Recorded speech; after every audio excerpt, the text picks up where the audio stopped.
Can we praise God for sisterhood? There's something about a sister that just holds you, right? All right, y'all. So how y'all doing? How y'all feeling? Good. Yes. I am so excited to be in this space to talk about one of my favorite things, and that's powerful women of color. And there are tons of them in the Bible.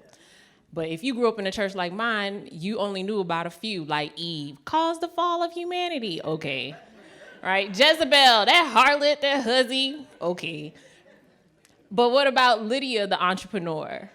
What about Deborah, the judge? What about a sister named Rahab, who we were using multiplicity, had a multiplicity ministry, right? So when I was in seminary, I'm gonna step down. When I was in seminary, I took a class on the book of Joshua, and we started to really interrogate the text, which is what you have to do with your womanist hermeneutic, your mujerista hermeneutic. And I came across one article by a white man in the 70s that said the Hebrew word zonah, and Reverend Dr. Renita Weems, you can fact check me on this, could be interpreted as innkeeper. Now, Rahab was probably a prostitute, y'all. However, what if she were an innkeeper? And what does that mean for women of the world, Black women, brown women, Asian women, Latinx women, indigenous women who are something in their spirit, in their being, in their showing upness, but are labeled something else? So this is Rahab's battle cry. I love y'all. I love us.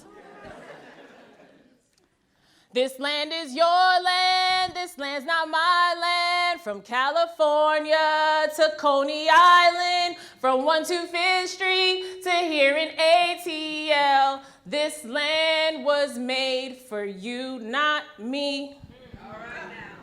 I was born in Midtown Manhattan, New York City, an island quite unlike my mother's own of Barbados, where there were no mangers in her nativity scene, but there were azure waters lapping at her knees, smooth sand softening her feet, and a bright sun that kissed her face as if she were prodigal being finally home and free. And me, the fruit of her womb, which would make me the granddaughter of the brightest star in the galaxy, but you would never know my world, seeing I'm placed on the lowest rung of the ladder of society by the powers that be, AKA white men who think phallically and operate scandalously, forcing me to live marginally unless I change my name, adopt their religion, become a shell of my former self living vicariously through me. How could this be? Because I write for those that exist in the borders. I raise and bump fists in the hopes that razors don't slit wrists. I stand in solidarity for and with women from Brazil to Ghana and Cambodian nations, those struggling to hold onto their souls' incantations, surviving on modern day plantations. In America, where a teenage Black girl gets jailed for killing her traffickers. In America, where the most capable, intelligent candidate doesn't get elected simply because she was born with a vagina. In America, where contrary to popular belief, Jim Crow ain't dead, we simply replace toxic drugs for Venus Hottentot and pop rap in Willie Lynch's stead. And so I spit to release all the mental shackles from my sistrins' heads. This is for Kia and Kenya, Kiana and Katrina, whose hurricane broke more than New Orleans levees. See, she's daily surviving woman slaughter in the 3rd degree. Today, I have to choose between being present for my kids or going up north to serve a bid, because it doesn't matter what I do when it's all illegal activity, when I'm just trying to keep food on the table, trying to salvage a lifestyle that's stable. If only the land of the free were better able to make me more brave.